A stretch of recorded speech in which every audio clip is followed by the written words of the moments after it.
Hello मैं Facebook family और YouTube family Instagram अरे आज मैं इतना सारा घास काट के ले आई हूँ। संपूर्ण जगत की सारी शक्तियां हम आप लोग गंगा को दी जो दिखाई नदियां हैं, इतना सारा तो प्रकट हैं।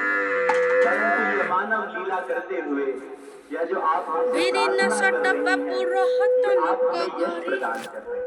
दे सकते हैं इतना सारा।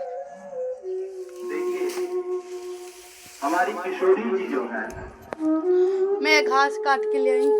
ये संत कहते हैं हमारे ब्रज के संत विश्वभान किशोरी वो तो गैया होते हुए हमारी किशोरी जी में अपरिमित शक्तियां हैं। ठाकुर जी की जितनी शक्ति है सामर्थ्य है सब किशोरी जी की कृपा से। बिना किशोरी जी की कृपा से ठाकुर जी कुछ नहीं है। किशोरी जी जब रूठ जाती है ठाकुर जी भी कहीं के नहीं रहते। इसमें हमें चरित्र स्मरण हुआ है, चलिए आपको सुना देते हैं। श्री जगन्नाथ भगवान की क्या स्थिति हुई? क्या हुआ कि श्री जगन्नाथ भगवान और उनके जो काटेंगे तो अच्छा नहीं जगन्नाथ होगा। भगवान का भक्त वत्सल है, तो जगन्नाथ भगवान और उनके सेवक ऐसे आज की नहीं बोलो कि ज्यादा जाएगी कहाँ से मैं कुत्ता वाला भाई चला गया थे। सोने का नियम सब बिगड़ गया, सारी दिनचर्या बिगड़ गई और उस दिनचर्या के बिगड़ने का प्रभाव ये हुआ मेरा स्टैंड भी टूट गया है दोस्तों, इसलिए उसको बाहर जगन्नाथ भगवान और रूप में चली गई। तो बिना लक्ष्मी के तो सबकी शक्ति चली ही जाती है महाराज। अब वहाँ के जितने बड़े पुजारी थे सबके जो मोटे मोटे सब गायब हो गए। जगन्नाथ भगवान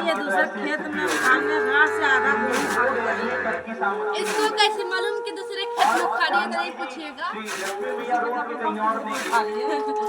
हाँ तो बाप की वहाँ बड़े भाव से पूजा करती थी, उनके वहाँ जाकर अब ये लोग ढूंढे कि कहाँ है, बिना उनके तो जगन्नाथ वही कोई ना दोस्तों पा गए वही ढेर हुआ। यहाँ तक जगन्नाथ भगवान अरे तो अपने खेत में मुखा दोस्तों, जिसका खेत रहेगा वो अपने खेत में मुखा रहा है। अब मैं तो मेरे किनारे डाले बारिश कहाँ पाई काटती हूँ। सब चला गया। ठाकुर जी को भूख लगी, ठाकुर जी ने सोचा भोजन कहाँ पाया जाए, तो भोजन पाने के लिए लग गए। समुद्र के तट पर पहुंचे। तो जगन्नाथ भगवान का ये भक्त था, वो रोज दर्शन करके जब जाता तो वहाँ पे जो गरीब लोग बैठे रहते थे उनको कुछ न कुछ खाने को देता, तो चिवड़ा खाने को प्रसाद में बांटता। अब जगन्नाथ भगवान ने सोचा कोई और उपाय नहीं दिखता, उसी भक्त के पास चलते कुछ खाने को तो मिलेगा। दाऊद भैया जगन्नाथ जी पहुंचे और जैसे ही वहां पर पहुंचे माता लक्ष्मी तो क्रोधित थी ही। माता लक्ष्मी के यद्यपि चरित्र थोड़ा विस्तृत है, मैं बहुत संक्षेप में करके बता रहा हूँ। माता लक्ष्मी के क्रोध से वायु देव ने ऐसी हवा चलाई, वैसे भी जगन्नाथपुरी के तट पर जो समुद्र का तट है वहाँ हवा बहुत चलती है, तो ऐसी हवा चली कि जो एक मुट्ठी चिवड़ा जगन्नाथ भगवान के हाथ में आया था वो भी हाथ से चला गया। अब भगवान जो जगत के स्वामी है, जगत के नाथ, बिना माता रानी के, बिना किशोरी जी की इनकी स्थिति ऐसी हो गई कि अब ये चाह करके भी कुछ प्राप्त नहीं कर पाए। हाँ घास काट के लिए जनता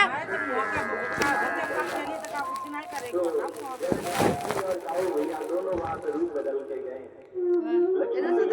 विराजमान उन्होंने जब देखा कि स्वामी और बड़े जेठ जी की ऐसी स्थिति है, तब माता लक्ष्मी को थोड़ी दया आ गई। बोले अब इतना विरोध करना भी उचित नहीं है, तो उन्होंने अपने भक्ता को आदेश दिया उनको भीतर बुला के लाओ और भीतर बुला करके उन्हें अच्छे से दबाओ। फिर उसके बाद जगन्नाथ भगवान भीतर आए हैं और भीतर आकर के उन्हें अच्छे से दबाया गया है। तब उस समय माता लक्ष्मी को प्रसन्न करने के लिए जगन्नाथ जी स्वयं डोली लेकर के गए हैं और रसगुल्ले का भोग लगाया।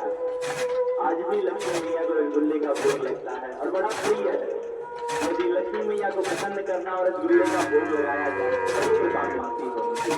जगन्नाथ भगवान को स्मरण करके माता लक्ष्मी को रसगुल्ले का भोग लगाए तो उनकी कृपा जीवन में मिलती है और फिर मना जना करके उन्हें लाया गया।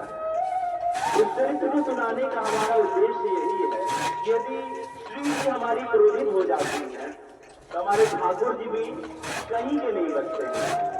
तो ये सारी शक्तियां जो उनके अंदर विराजमान है, चाहे हमारे ठाकुर जी के अंदर चाहे हमारे महादेव के अंदर, ये सारी शक्तियां भगवती की कृपा से। महादेव की भी आप स्थिति देखिए, जब गणेश जी का उन्होंने सिर काट दिया उस समय माता भगवती ने अपनी शक्तियों को प्रकट किया।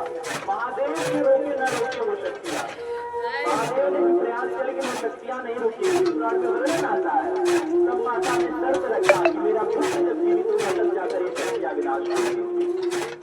तो हमारी किशोरी जी है बहुत भोली लेकिन अपरिमित शक्तियां हैं।